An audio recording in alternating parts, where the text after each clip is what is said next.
Федерация по пулевой и стендовой стрельбе Республики Коми нуждается в помощи. Учреждение столкнулось с нехваткой спортивного снаряжения.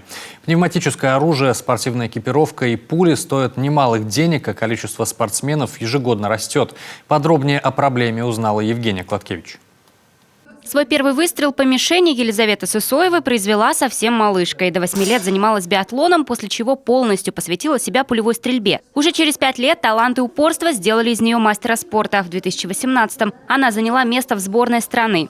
С дистанции 10 метров Лиза легко берет призовые места в Коми, показывает результаты на российском уровне и даже за рубежом. В 2019 году я выезжала в Австрию. Там я попала хорошо по мастеру спорта международного класса. Попала в финал и стала 7-я. Вот. Оттуда мы поехали в Мюнхен. Там был чемпионат, по-моему. Там уже постреляла я чуть хуже. Стала примерно 40-я. Ну, там было очень много людей, больше 100. Ну, это больше такой психологический вид спорта. Не бегаешь, не прыгаешь, ничего не делаешь. Главное вот то, что у тебя в голове.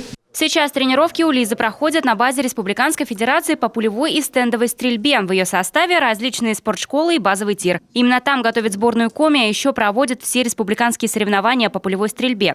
В залах у мишени десятки спортсменов от 10 лет и старше. При такой стойке и при поднятой руке основная масса направляется на правую ногу. Эта стойка оптимальна, потому что она обеспечивает максимальную устойчивость в процессе выстрела. У тебя, сказал мне тренер, импортный пистолет. Да, это импортный пистолет, очень качественный пистолет с хорошим стволом и надежной механикой.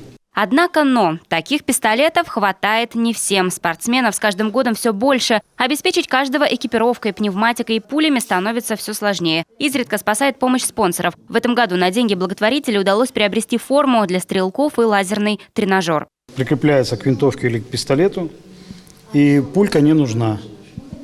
То есть щелчок, здесь лазер фиксирует попадание, то есть колебания оружия. У нас сборная команда России вся работает с такими тренажерами, то есть на которых видны все ошибки, все погрешности при подготовке к выстрелу. Помогают и родители спортсменов. Самостоятельно приобретают для своих детей форму, пули, оплачивают проезд на соревнования. А вот купить спортивное оружие под силу не каждому. Ведь минимальная стоимость пневматики примерно 200 тысяч рублей. Мы сами, конечно, не обеспечили, но очень первоначально было очень дорого и очень много уходило и сил, и возможностей всего то, что мы помогали ездить, то есть где-то надо сопроводить ребенка, он же маленький, не выделялись деньги на поездку, то есть получается надо было на карманные расходы, надо было оплатить билеты, надо было, то есть когда ребенок только начинает, он не занимает никаких мест. Сейчас у нас большая плеяда перспективных спортсменов, и федерация просто не в состоянии обеспечить уже их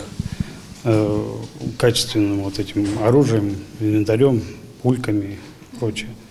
Потому что у федерации задача еще, у нас же не только сборная команда, нам же надо развивать еще и районы, города, то есть мы должны дать и туда, и туда, и туда, что-то, хотя бы что-то для них еще сделать.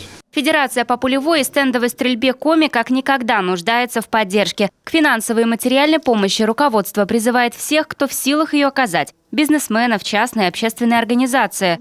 Очень важно, чтобы в Коми развитие этого олимпийского вида спорта продолжалось. Евгения Кладкевич, Дмитрий Булаев, телеканал Юрган, Сыктывкар.